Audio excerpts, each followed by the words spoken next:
let's now have a look at our second patterns within patterns. This is the butterfly completing the Gartley pattern.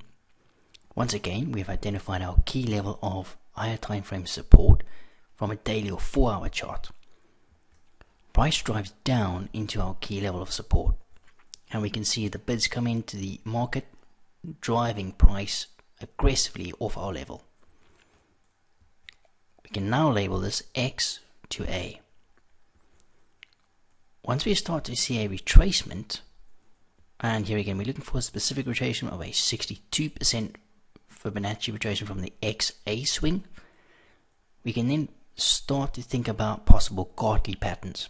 Now this pattern can set up anywhere from a 5-minute to 4-hour hourly chart. I like to trade it from anywhere between the 5 to an hourly because it normally gives a decent risk reward on the trade. We now label this, once we've got that 62 retracement, point B. When we start to see a retracement of the AB leg, anywhere from the 38 to the 886 Fibonacci retracement, we can label this point C. We now have part of the structure formed for a possible bullish Gartley. So what we want to do is we want to start looking for buying opportunities down here. Now if this pattern is forming on an hourly chart or 4-hour chart, the risk could potentially be quite large. So what we want to do is possibly refine or reduce our risk by looking for a smaller pattern forming. So we have a pattern within a pattern. So let's follow along. Now looking at the BC leg, we start to retrace. And if you start seeing a 79% retracement, you want to start looking for a possible butterfly pattern. Now look at the retracement from C down to this leg.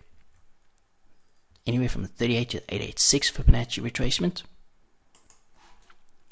We're now looking for that possible bullish butterfly to form at the same area that the Gartley would complete at.